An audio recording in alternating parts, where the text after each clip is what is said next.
નર્મદા જિલ્લાની કરોડરજ્જુ સમાન નર્મદા સુગર ફેક્ટરીનું નામ ફરી વિવાદોમાં.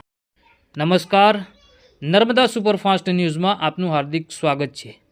વાત કરીએ તો નર્મદા સુગર ફેક્ટરીમાં કસ્ટોડિયન કમિટીમાં રાજકીય આગેવાન સુનિલ પટેલની નિમણૂક કરવામાં આવી હતી, પરંતુ સભ્યપદ કેમ રદ કરવામાં આવ્યું? જુઓ રાજકીય આગેવાન સુનિલ પટેલની હૈયાવરાળ, સાંભળો આ વિડીયોમાં.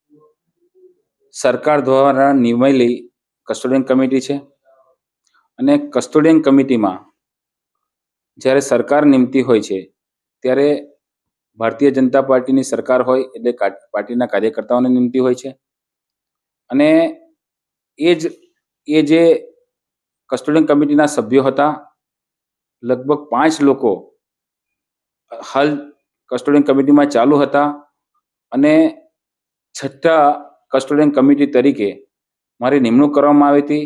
આમ તો 11 કે 15 સુધી પણ કરી શકીએ છીએ આપણે સહકારી કાયદા મુજબ. પણ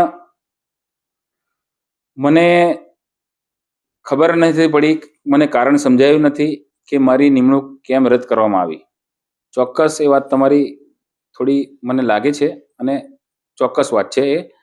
પણ જે 2020માં જે ઇલેક્શન થયું 26/10ના રોજ, એ ઇલેક્શનમાં થયું છે લગભગ 3.5 થી 4 વર્ષ થયા. એમાં મતગણતરી બાકી છે અને જો એ મત ગણતરી થાય અથવા એ કરવામાં આવી હોત તો મારી પેનલનો વિજય નિશ્ચિત હતો. આપ સૌ જાણો પણ છો.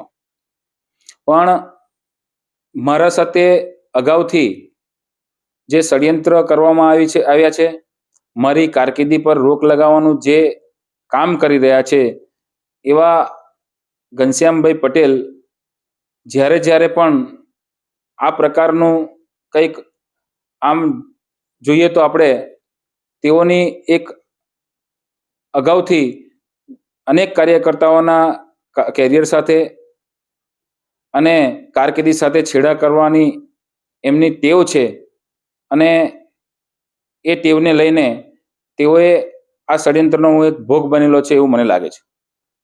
ખૂબ મોટી નારાજગી ઊભી થઈ છે, કારણ કે સૌને ખબર છે કે મારી નિમણૂક જ્યારે 5/8/2024ના રોજ મારી નિમણૂક થઈ, ત્યારબાદ સુગર ફેક્ટરીના એમડીને રજા પર ઉતારી દેવામાં આવ્યા અને લગભગ 3 દિવસ કે 4 દિવસ પહેલા એક સુગર ફેક્ટરીનો કસ્ટોડિયન બોર્ડ 11/9ના રોજ બોલાવેલું હતું. એનો એજન્ડા પણ નીકળેલો હતો અને એને પણ રદ કરી દેવામાં આવ્યો. કેમ કે જે પ્રકારે મારી કાર્યપદ્ધતિ છે ને જે પ્રકારે એ લોકોએ કામ કર્યું છે, જે એ બહાર ના આવે, લોકો વચ્ચે ના જાય, એટલા માટે પણ આ એક ષડયંત્ર કરેલું હોય એવું લાગે છે.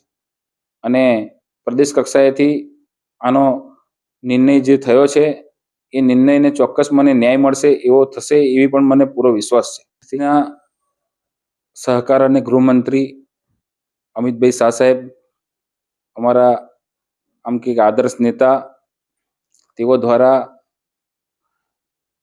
ગ્રામ્ય લેવલથી લઈ ને રાજ્ય લેવલ સુધીની સહકારી સંસ્થાઓ કોઓપરેટિવ બેંક સાથે લિંક થાય એ માટેની મુહિમ ખૂબ સહકારી આલમમાં ખૂબ જોરથી ચાલી રહી હોય, એ બાબતને લઈને મારી જે અત્યારે નિમણૂક જે રદ કરી, એ બાબતને લઈને પણ મેં એમને પત્ર લખ્યો છે ને આ વાતથી પણ તેઓને વાકેફ કરાયા છે કે મારી જે નિમણૂક છે એનું લેણું બાકી નથી, એવી પ્રદેશને ગેરસમજ ઊભી કરી ને જે મારી નિમણૂક રદ કરવામાં આવી છે એ બાબતે એમને પણ મેં વાકેફ કરાવેલા છે.